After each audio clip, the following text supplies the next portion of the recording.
بسم اللہ الرحمن الرحیم رب اشرح لی صدری ویسر لی امری واحلل عقدۃ من لسانی یفقہوا قولی۔ آج ہمارے ساتھ موجود ہے رانا حبیب الرحمان ضیاء صاحب۔ آج ہم جس موضوع کو لے کر آپ کے سامنے حاضر ہوئے ہیں، جس طرح کے تمام احباب کو پتہ ہے کہ ربیع الاول کی آمد ہے، اور ہر دفعہ ربیع الاول کے مہینے میں کچھ ایسے نکات کو اٹھایا جاتا ہے، کچھ ایسے مسائل کو اٹھایا جاتا ہے جو قتل و غارت کا بھی سبب بنتے ہیں، خون ریزی کا بھی بعض اوقات سبب بن جاتے ہیں، بعض اوقات گالی گلوچ، بہت ہی غیر شرعی احکام و مسائل کو فالو کرتے ہوئے اخلاق و آداب کو زیر کیا جاتا ہے۔ تو آج ہمارے ساتھ موجود ہیں رانا حبیب الرحمان ضیاء صاحب، جو بہت ہی معروف علمی شخصیت ہیں۔ تو ان کے ساتھ ہم اس موضوع پر گفتگو کریں گے کہ یہ جو ربیع الاول کا مہینہ ہے، اس مہینے میں ایک تہوار ہے 12 ربیع الاول کا، جس کو عید میلاد النبی بھی کہا جاتا ہے۔ السلام علیکم رانا صاحب۔ رانا حبیب الرحمان ضیاء صاحب، ہم جس موضوع کو آج احباب کے سامنے لے کر آئے ہیں وہ ہے 12 ربیع الاول کا میلاد، کہ ہم اس بات سے آغاز کرتے ہیں اپنی بات کا کہ میلاد منانے میں نبی علیہ السلام کی پیدائش ہمارے لیے ایک بہت ہی خوشی کی بات ہے۔ اس میں بعض لوگوں کو، بعض جماعتوں کو، بعض ایسی جماعتیں جو اختلاف رکھتی ہیں کہ نبی علیہ السلام کی ولادت پہ خوشی منانے پہ کیا لوگوں کو اعتراض ہے، کہ نبی علیہ السلام کی پیدائش جن و بشر کے لیے، ہر مخلوق کے لیے ایک بہت ہی خوشی کا سبب ہے، بہت ہی بڑی خوشخبری ہے ہمارے لیے، امت مسلمہ کے لیے، امت محمد صلی اللہ علیہ وسلم کے لیے، چاہے کوئی غیر مسلم ہے چاہے مسلمان ہے، یہ ایک بہت بڑی سعادت ہے۔ تو ہم اس سعادت کو کیا سیلیبریٹ نہیں کر سکتے، کہ ہم اس سعادت کو خوشی کے طور پہ منا نہیں سکتے؟ اس کے بارے میں آپ کا کیا موقف؟ بسم اللہ الرحمن الرحیم۔ دیکھیں جی، نبی کریم صلی اللہ علیہ وآلہ وسلم ہمارے نبی ہیں اور ہم آپ کے امتی ہیں۔ بطور امتی جتنا ہمیں آپ کی پیدائش کی خوشی ہونی چاہیے اتنا ہی کم ہے۔ جس کو نبی کریم صلی اللہ علیہ وسلم کی پیدائش کی خوشی نہیں، وہ کیسا امتی ہے؟ بلکہ میں سمجھتا ہوں کہ آپ کا جو بابرکت وجود ہے، آپ کا دنیا میں آنا ہے، آپ کا جو پیغام ہے، وہ نہ صرف ہمارے لیے خوشی کا باعث ہے بلکہ ہمارے لیے رحمت ہے، ہماری نجات کا ذریعہ ہے۔ آپ کا وجود باعث برکت ہے، اور اس سے زیادہ عظیم اور عظمت والی بات کوئی نہیں ہو سکتی۔ جی، خوشی کا ہونا یہ ایک الگ بات ہے، اور ایک دوسرا پہلو اس کا کہ خوشی کو منانا چاہیے یا نہیں منانا چاہیے۔ جی جی۔ تو جیسے ہم آپ کے امتی ہیں اور آپ کی زندگی ہمارے لیے بہترین نمونہ ہے، آپ نے پورا دین اللہ کا پوری امانت داری کے ساتھ ہمارے تک پہنچایا ہے۔ جی، وہاں آپ نے ہمیں خوشی منانے کے طریقے اور آداب اور کام اور وقت بھی بتلائے ہیں، کہ آپ نے جو خوشی ہوتی ہے اس کا اظہار اسلام کے دائرے میں رہتے ہوئے کیسے کرنا ہے۔ ظاہری بات ہے کہ ہم جتنی بھی آپ کے ساتھ محبت کریں، محبت کا وہ درجہ جو اللہ عز و جلال نے صحابہ کرام کو عطا کیا تھا، ہم اس تک نہیں پہنچ سکتے۔ جی بالکل۔ ان کے دلوں کو اللہ نے چیک کیا، وہ ہر اعتبار سے ان کے دل، ان کے ایمان، ان کی محبت رسول ہم سے بہت زیادہ بلند و بالا تھی۔ جی، صحابہ کرام رضوان اللہ علیہ مجمعین کو آپ نے اپنی پیدائش کی خوشی منانے کا طریقہ اور سلیقہ کیسے سکھایا، انہوں نے کیسے سیکھا، اور پھر انہوں نے اس کے مطابق کیسے عمل کیا، یہ ہے ہمارے دیکھنے کی چیزیں۔ جی، اگر تو صحابہ کرام نے بھی اسی طرح خوشی منائی ہے جس طرح ہم مناتے ہیں، جھنڈیاں لگاتے ہیں اور جلوس نکالتے ہیں، کیک کاٹتے ہیں، اور پھر جیسے جیسے وقت گزرتا جا رہا ہے کیک کے اوپر کلمہ لکھتے ہیں، آپ کا نام نامی اس میں گرامی لکھتے ہیں۔ جی جی، مکہ مکرمہ کی، مدینہ منورہ کی تصاویر بھی بنا کے اپنے ہاتھوں سے کاٹتے ہیں۔ جی جی، یعنی عجیب قسم کی ہم خوشی کا جو اظہار کرتے ہیں۔ تو صحابہ کرام رضوان اللہ علیہ مجمعین نے اس طرح کیوں نہیں کیا؟ کیا ان کو محبت نہیں تھی یا محبت کم تھی؟ ایسی بات نہیں ہے، وہ تو جانے نچھاور کرنے والے لوگ تھے، وہ تو ہر چیز آپ کے ادنا اشارے پہ قربان کرنا اپنی سعادت سمجھتے تھے۔ ان کو سکھلایا یہ گیا تھا کہ یہ جھنڈیاں لگانا اور اس طرح کے کام کرنا یہ خوشی کا اسلام میں اظہار نہیں ہے۔ خوشی کا اظہار کس طرح آپ نے کیا؟ آپ نے ارشاد فرمایا کہ میں سوموار کا روزہ رکھتا ہوں، اور پھر سوموار آپ کی پیدائش کا دن ہے جی، تو صحابہ کرام روزہ رکھتے رہے، ہمیں بھی چاہیے کہ روزہ رکھنا چاہیے۔ یعنی کہ نبی اکرم صلی اللہ علیہ وسلم کی جو پیدائش کی خوشی ہے وہ ہم سوموار کا روزہ رکھ کے مناتے ہیں، منانی چاہیے جو شرع۔ جی، ایک تو یہ بات ہے کہ ہمیں روزہ رکھنا چاہیے، جی جی اور دوسری بات یہ ہے کہ جیسے آپ نے پہلے بات بیان کی کہ 12 ربیع الاول، جی تو یہ کون طے کرے گا کہ آپ کی پیدائش جو ہے وہ واقعتاً 12 ربیع الاول کو ہوئی ہے؟ جی، کیا قرآن پاک میں اس تاریخ کا کوئی ذکر ہے یا اس مہینے کا کوئی ذکر ہے یا صحیح حدیث میں اس کا ذکر ہے؟ تو سارے لوگ اس بات کو جانتے ہیں کہ آپ کی پیدائش کے جو یہ تاریخ ہے مہینوں کے حوالے سے اس میں اختلاف ہے۔ سوموار کے دن کے متعلق آپ نے ارشاد فرما دیا، وہ حدیث میں موجود ہے، اس کے اوپر کوئی اختلاف نہیں ہے۔ جی، اب 12 ربیع الاول کا دن ہی ثابت نہیں ہے کہ 12 ربیع الاول ہے یا 9 ربیع الاول ہے۔ کتنے نامور مفسرین ہیں اور سیرت نگار ہیں جی، جنہوں نے 9 ربیع الاول لکھی ہے، کسی نے 8 لکھی ہے، اور خود پیر عبد القادر جیلانی رحمہ اللہ تعالیٰ نے 10 محرم لکھ چھوڑی ہے۔ یعنی کہ انہی بریلویوں کی کتابوں میں موجود ہے کہ پیر عبد القادر جیلانی نے 8 محرم الحرام نبی اکرم صلی اللہ علیہ وسلم کی پیدائش کا دن لکھا ہے، 10 محرم 10 محرم الحرام۔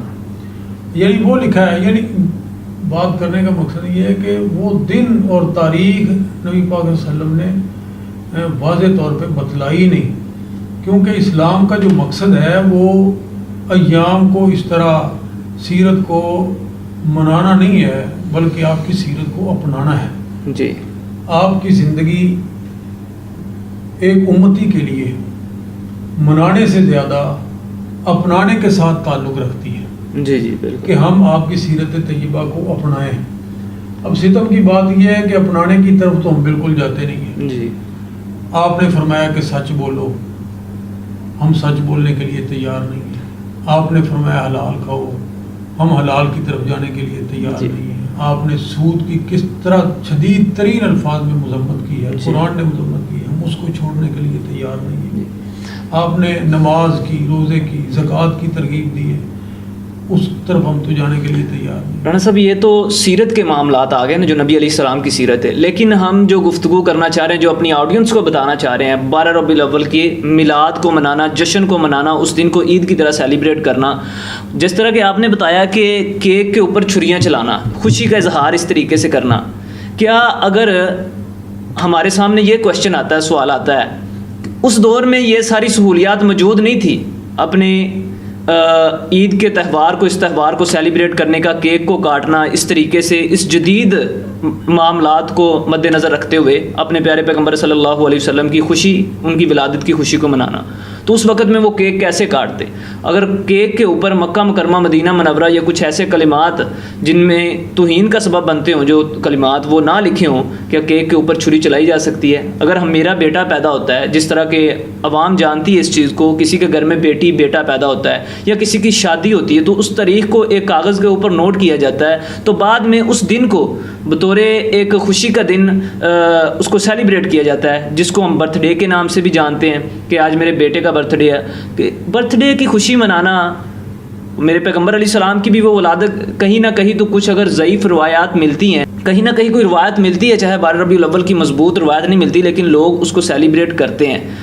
ہم اپنی آڈینس کو یہ بتانا چاہ رہے ہیں کہ نبی علیہ السلام کی ولادت، اپنے بچے کی ولادت پہ ہم سیلیبریٹ کرتے ہیں، ہر سال کرتے ہیں، تو نبی علیہ السلام کی ولادت پہ سیلیبریٹ کرنا کیوں جائز نہیں ہے برتھ ڈے کے حوالے سے؟ آپ مجھے یہ بتلائیں کہ بچے کی ولادت پہ ہم جو کرتے ہیں جی، وہ کس سے پوچھ کے کرتے ہیں؟ کیا نبی پاک نے فرمایا ہے کہ اس کی سالگرہ منانی چاہیے؟ اس سالگرہ کو بھی جو بندہ دین اور شریعت سمجھ کے مناتا ہے وہ غلط کرتا ہے، اس کا بھی دین اور شریعت میں کوئی ثبوت نہیں ہے، نہ اپنے بچے کی سالگرہ منانے پہ، نہ نبی کریم صلی اللہ علیہ وسلم کی سالگرہ منانے پہ۔ آپ مجھے خود بتلائیں، اگر یہ منانے کی جہد ہوتی اور اتنی اس میں اہمیت ہوتی، جیسے اس کو عید میلاد النبی کہا جاتا ہے، جی جی، تو باقی عیدین جو ہیں، عید الفطر ہے، عید الاضحیٰ ہے، ان کے احادیث میں باقاعدہ باب قائم کیے گئے ہیں ان کو منانے کا، اور پورا جو ان کو پڑھنے کا اور ان کی ادائیگی کا ایک طریقہ آپ نے نہ صرف بیان کیا ہے بلکہ آپ نے خود عمل کر کے بتلایا ہے کہ آپ کھلے میدان میں عید پڑھا کرتے تھے، عید کی 2 رکعتیں ہیں، ان کی 12 تکبیرات ہیں، ایسے ہم نے جانا ہے، اچھے کپڑے پہننے ہیں، خوشبو لگانی ہے، جو بھی چیزیں ہیں وہ ایک مسلمان کو ان کے بارے میں پتہ ہے، عید الاضحیٰ ہے، قربانی کرنی ہے، نماز کے رانا صاحب یہ بھی 12 ربیع الاول کے دن یہ بھی چیزیں دیکھنی ہے. اب یہاں تک پچھلے سال جو چیزیں دیکھنے کو سوشل میڈیا پہ نظر آئی ہیں کہ لوگوں نے 2 رکعت جیسے نماز پڑھی جاتی ہیں عید الفطر کی، عید الاضحیٰ کی، ویسے ہی باقاعدہ ایک میدان میں گئے اور نماز ادا کی ہے 2 رکعت شکرانے کے، اسے کہتے ہیں یہ ہم نے شکرانے کے نفل ادا کیے ہیں. تو اس طرح سے لوگ دیکھیں یہ جو بدعت ہے نا، بدعت وہ اس کی تعریف ہی یہ ہے کہ اس کی شکل برقرار نہیں رہتی، جی، اس میں تبدیلیاں واقع ہوتی رہتی ہیں، کیونکہ وہ اپنی اصل شکل میں کہیں سے ثابت نہیں ہوتی، بعد کی ایجاد ہوتی ہے، پھر اس میں چیزیں داخل ہوتی رہتی ہیں. تو پہلے لوگ کیوں نہیں 2 رکعتیں پڑھتے تھے، اب کیوں پڑھنا شروع ہو گئے؟ نہ پہلے ثابت تھا، ان کو نام شکرانے کا دے دیا ہے. شکرانہ ہم ادا کر رہے ہیں نا 1400 سال بعد. صحابہ کرام رضوان اللہ علیہ مجمعین نے کیوں نہیں، جیسے آپ نے ابھی پہلے بات کی ہے جی کہ اس وقت کیک نہیں تھے، جی جی، اس لیے وہ نہیں کاٹتے تھے، جی تو اس وقت جلوس تو نکال سکتے تھے، جی، جھنڈے تو لگا سکتے تھے. اچھا اس کے بارے میں بھی ایک بندے نے باقاعدہ کلپ بنا کے، وہ میں آپ کو آگے دکھاتا ہوں، اس پہ بھی آپ نے نظر ثانی کرنی ہے کہ وہ اس نے دلائل دیے ہیں کہ جلوس بھی نکالے گئے، اللہ کی طرف اس کو منسوب کر رہا ہے کہ وہ بندہ کہہ رہا ہے کہ اللہ نے جلوس نکالنے کا حکم دیا، اللہ نے جھنڈیاں لگانے کا حکم دیا، اللہ کی طرف منسوب کرتا ہے. وہ میں آپ کو کلپ دکھاتا ہوں، ذرا آپ اس پہ بھی روشنی ڈالیں کہ یہ ایک سوشل میڈیا پہ بندہ ہے، کافی مشہور ہے. کہ میلاد لکھا، یہ لوگ میلاد پر اعتراض کرتے ہیں کہ میلاد لکھا کہاں ہے، آؤ میں تمہیں ثابت کرتا ہوں. کہتے ہیں کیا صحابہ نے منایا؟ صحابہ سب سے زیادہ محبت کرنے والے تھے. ارے میں نے کہا صحابہ تو بہت بعد کی ہستیاں ہیں، میں تمہیں رب سے ثابت کرتا ہوں اللہ نے میلاد بنایا. I will justify you. حضرت آمینہ فرماتی ہے جب نبی پاک صلی اللہ علیہ وسلم کی ولادت ہونے لگی، اللہ نے حکم فرمایا جبرائیل 3 جھنڈے لے جا. عرض فرمایا اللہ کرنا کیا ہے؟ آؤ میں تمہارے objections کا آنسر دیتا ہوں. ارے سنو پھر، one flag in the east, another flag in the west, and the third flag on the roof of the Kaaba. فرمایا کہ پہلا جھنڈا مشرق میں لگا دے، فرمایا دوسرا جھنڈا مغرب میں لگا دے، فرمایا تیسرا جھنڈا کعبے کی چھت پہ گاڑ دے. ارے جبرائیل نے جھنڈا لگایا، یہ جبرائیل کی سنت، اللہ نے لگوایا یہ اللہ کی سنت. جھنڈا لگانا ثابت ہو گیا. اچھا یہ بندہ اب جھنڈا لگانے کی، یہ جھنڈیاں لہراتے ہیں، جھنڈیوں سے اپنا گھر مسجدوں کو سجاتے ہیں، بازاروں کو سجاتے ہیں، اس کی دلیل دے رہا ہے کہ اللہ تعالیٰ نے یہ حکم دیا جبرائیل علیہ السلام کو، ایک مشرق میں لگاؤ، ایک مغرب میں لگاؤ اور ایک خانہ کعبہ کی چھت پہ لگاؤ. تو اس کے بارے میں کیا کہیں گے؟ یہ تو بندہ دلیل کے ساتھ بات کر رہا ہے. یہ کون سی دلیل ہے؟ اس کو کوئی بندہ بھی بات کرے، وہ کسی کی طرف اس کو منسوب کر دے تو اس کو ہم دلیل تھوڑا کہیں گے. دلیل کے لیے تو کوئی چیز ثابت کرنی پڑتی ہے.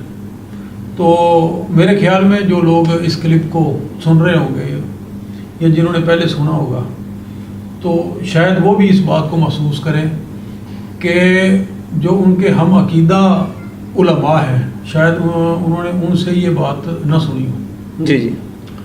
تو یہ اب سوشل میڈیا کا دور ہے، جو جہاں سے کسی کہانیاں کو سن لیتا ہے، کہیں سے پڑھ لیتا ہے، تو ویسے اس کو دین بنا کے پیش کرنا شروع کر دیتا ہے. یہ بھی ایک بہت بڑی جہالت ہے. تو یہ بات اللہ تعالیٰ نے کہاں فرمائی ہے، نبی پاک علیہ وسلم نے کہاں فرمائی ہے کہ جبریل علیہ السلام ایسے جھنڈے لے کر آئے تھے اور اس طرح ان کو گاڑا گیا تھا، بیت اللہ پہ لگایا گیا تھا؟ یعنی بالکل جھوٹ ہے، کہیں ثابت ہی نہیں ہے. جو بات ثابت نہیں، یہ من گڑت کہانی اپنے پاس سے بنائی ہوئی ہے.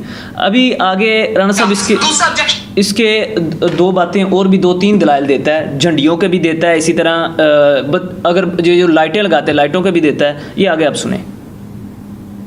سولو کرنے کی طرف آتے ہیں، کہتے ہیں کہ جناب یہ لائٹیں لگانا کہاں لکھا ہے؟ ارے سنو، حضرت آمینہ رضی اللہ تعالیٰ عنہ فرماتی ہے کہ جب نبی پاک صلی اللہ علیہ وسلم کی ولادت ہونے لگی، اس رات میں نے دیکھا کہ جو تارے تھے وہ زمین کی طرف ایسے لپک رہے تھے کہ مجھے ڈر پڑ گیا، میرے دل میں خوف پیدا ہو گیا کہ کہیں یہ تارے بھی میرے اوپر گر نہ جائیں یا یہ زمین پر نہ آ جائیں. ارے سنو، اللہ تارے بھیج کر زمین پر محبوب کی ولادت پہ یہ بتا رہا ہے، تم لائٹوں پہ اعتراض کرتے ہو، اللہ تاروں کے ساتھ روشنی کر کے یہ بتاتے ہیں گویا کہ یہ اللہ کی سنت ہے روشنی کرنا محبوب کی ولادت پر. اب اس کے بارے میں یہ اب لائٹنگ کی بھی یہ دلیل دے رہا ہے کہ اللہ تعالیٰ نے ستاروں کو زمین کی طرف جھکا دیا روشنی کے لیے تاکہ میرے نبی علیہ السلام کی ولادت ہے. اب اس بات کا کیا جواب دینا چاہیے؟ اماں آمنہ نے یہ کس سے بات بیان کی ہے؟ اس روایت کو بیان کرنے والا آگے راوی کون سا ہے؟ کس کے سامنے انہوں نے یہ کہا ہے کہ اللہ پاک نے اس طرح تاروں کے ذریعے روشنی کی ہے؟ یعنی یہ ایسی بات ہے کہ جس کا کوئی سر پیر ہی نہیں ہے. جی جی. اچھا پھر ایک اور بڑی بات ہے کہ یہ کہہ رہا ہے کہ یہ اللہ پاک کی سنت ہے جھنڈے لگانا جی جی. اور لائٹیں لگانا اور آگے پتہ نہیں کیا کچھ کہے گا. تو اگر اللہ پاک کی سنت ہے تو پھر اس کا مطلب ہے کہ مسئلہ تو بڑا اہم ہے. اللہ کی سنت ہے جی. تو اللہ کی جو سنت ہوتی ہے اس پہ عمل کرنے سے کیا نبی پاک نعوذ باللہ محروم رہے؟ اللہ اکبر کبیرہ. کیا صحابہ کرام محروم رہے؟ یعنی دیکھیں نا، اس نے بات کا آغاز جو کیا ہے اس نے کہا ہے جی صحابہ کرام ایسے کیوں نہیں کرتے تھے، تم صحابہ کو چھوڑو میں اللہ کی بات کرتا ہوں. اللہ. یعنی صحابہ کو کیوں چھوڑ دیں؟ صحابہ کرام جو تھے کیا وہ عمل کرنے میں ہم سے سست تھے یا ہم سے وہ کم محبت کرنے والے تھے؟ وہ دنیا کا ہر عمل جو نیکی والا تھا وہ کر گزرے. جی بالکل.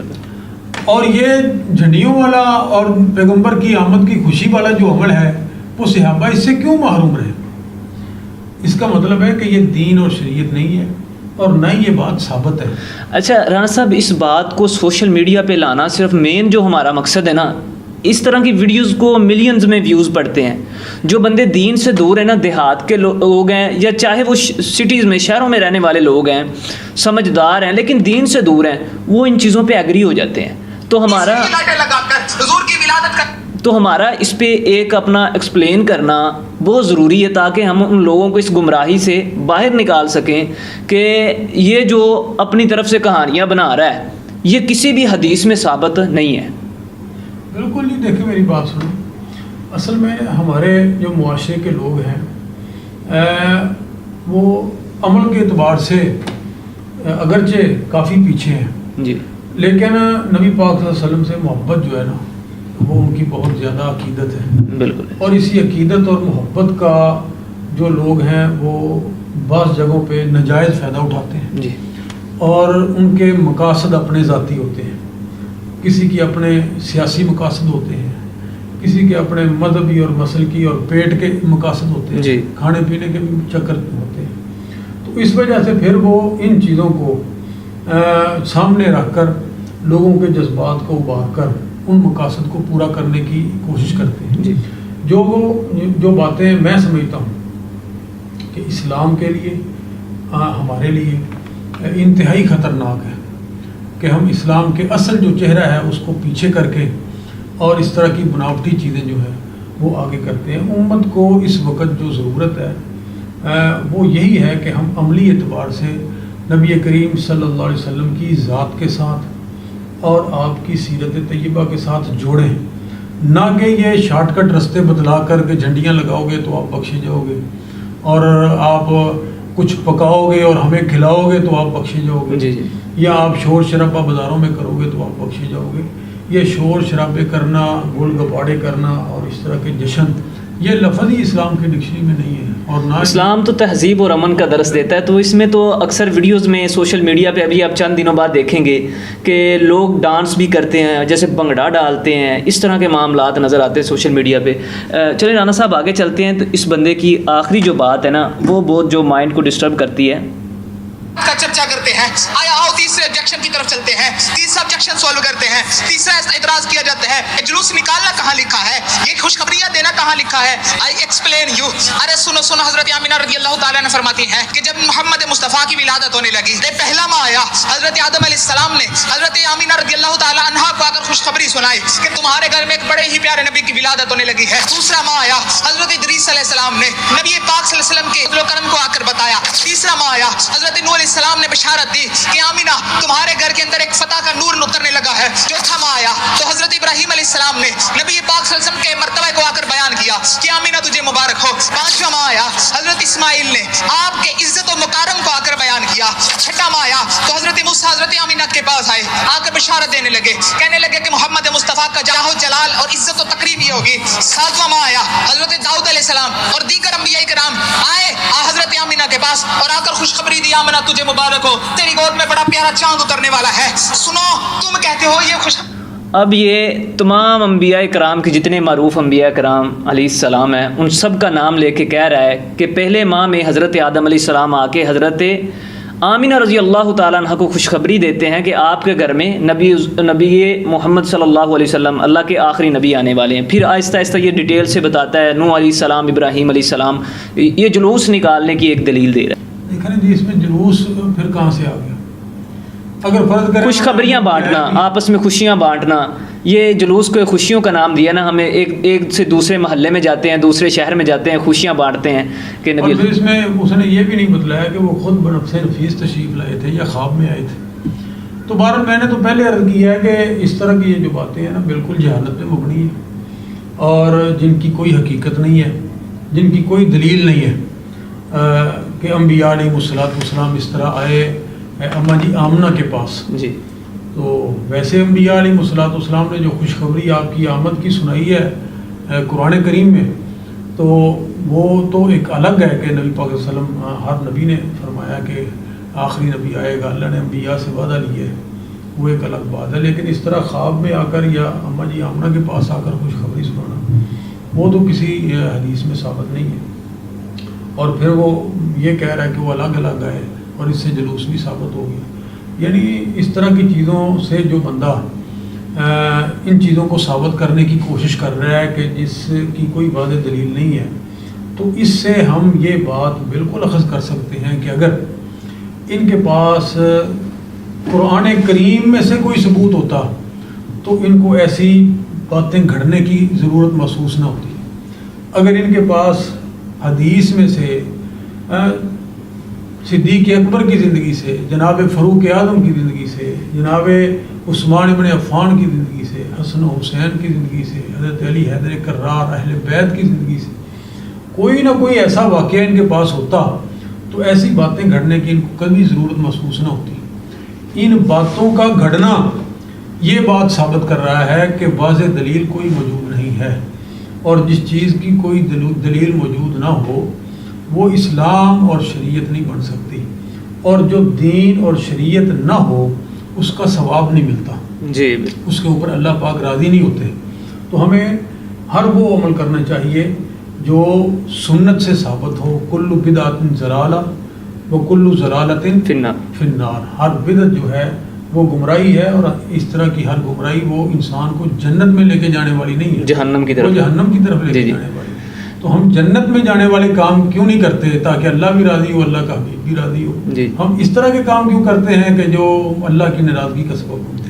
اچھا رانا صاحب، اس پہ جو اہم بات ہے کہ وہ بعض لوگ کمنٹ سیکشن میں آ کر یا ہمیں کالز کے ذریعے واٹس ایپ پہ یہ باتیں کہیں گے، اور بلکہ اس کے رپلائی میں ہماری ویڈیو کو اٹیچ کر کے بھی کہیں گے کہ یہ بندے نبی علیہ السلام کی ولادت کے منکر ہیں، اس طرح کی باتیں کرتے ہیں۔ آخر پہ یہ بندہ بھی کرتا ہے جو نبی علیہ السلام کی ولادت کی خوشی نہیں مناتا، جس کے اندر یہ خوشی نہیں ہے، جس کو وہ تو ظاہری شیطان ہے، شیطان کو خوشی نہیں ہوئی تھی نبی علیہ السلام کی ولادت کی، تو وہ شیطان کا چیلا ہے، شیطان کا بھائی ہے، یہ شیطان کا ساتھی ہے جو نبی علیہ السلام کی ولادت کی خوشی نہیں مناتا۔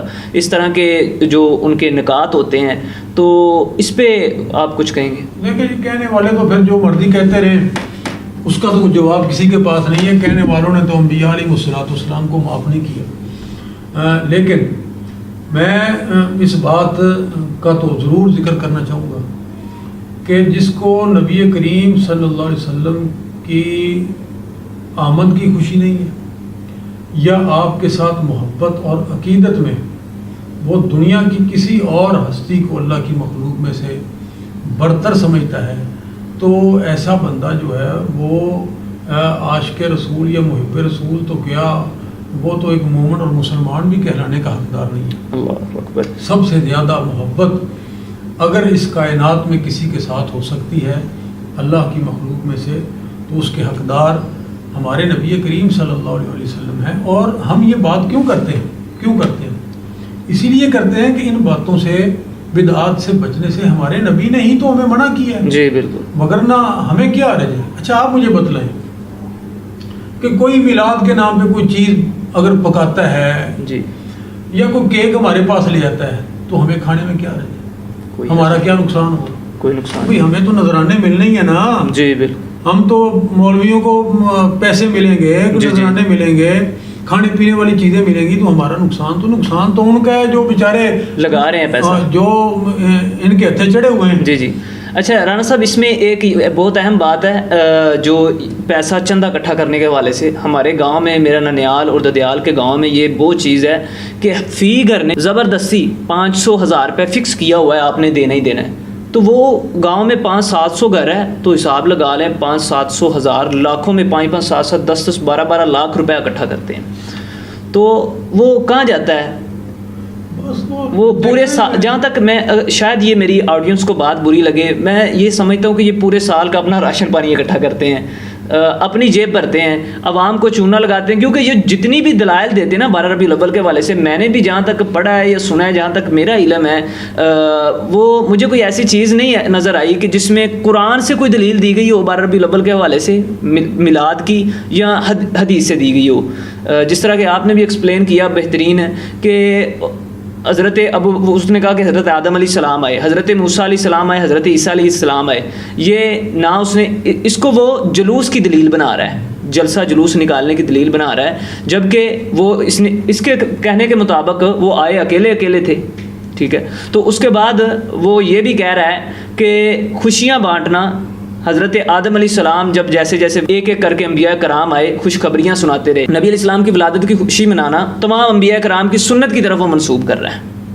تو یہ اس کی جتنے بھی اس نے دلائل دیے آپ کے جو ایکسپلین کے مطابق، کوئی قرآن سے یا کوئی حدیث سے کوئی اس کی دلیل نہیں تھی.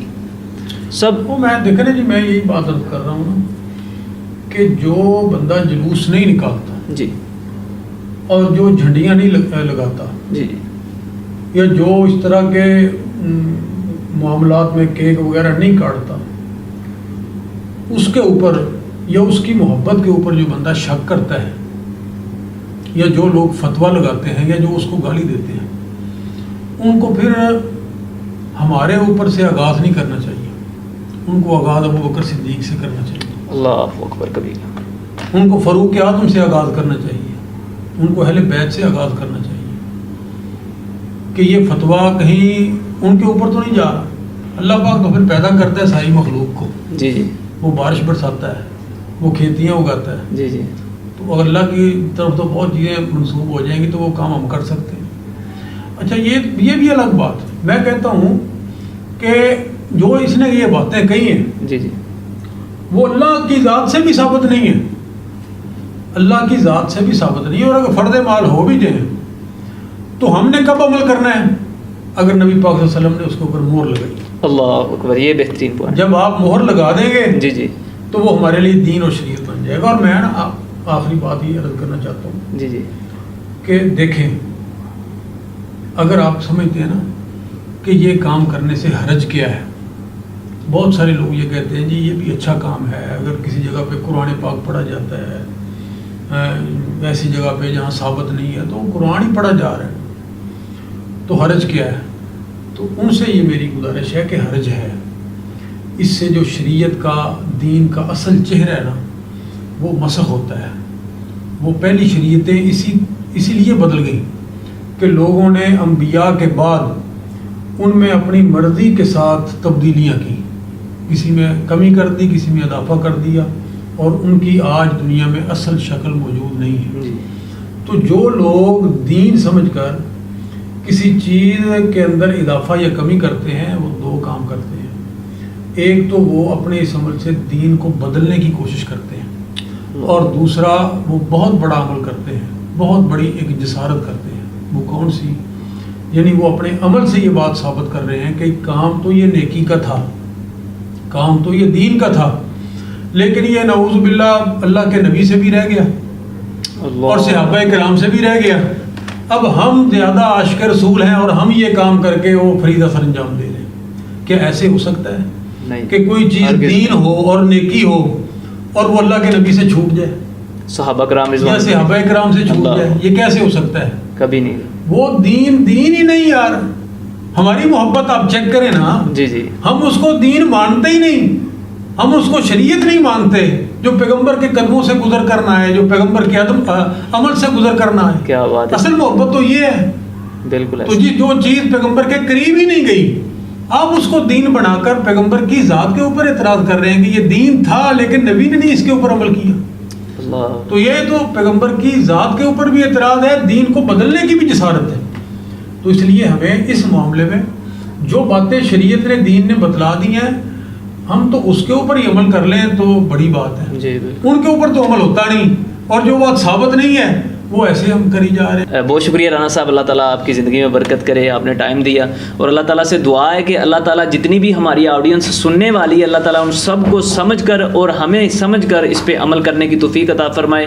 آپ کا بھی بہت شکریہ جنہوں نے ٹائم دیا، ہمارے اس ایک بہترین دین کے پیغام کو سنا، اور اپنے اہل و عیال کے ساتھ، اپنے جاننے والوں کے ساتھ، اپنے مسلمان بہن بھائیوں کے ساتھ زیادہ سے زیادہ اس کو شیئر کریں تاکہ لوگ بدعت سے بچیں، تاکہ لوگ ایسے معاملات سے بچیں، ایسے احکام و مسائل سے بچیں، ایسے پراپیگنڈے سے بچیں جو دین اسلام جس کی ترغیب ہی نہیں دیتا. ان معاملات کو جو لوگ اپناتے ہیں اور جو لوگ اپنانے کی ترغیب دیتے ہیں، تو اللہ تعالیٰ ان سب کو ہدایت بھی دے، اور اللہ تعالیٰ ہم سب کو صحیح احکام و مسائل کو سمجھ کر اس پر عمل کرنے کی توفیق دے. جزاک اللہ خیر.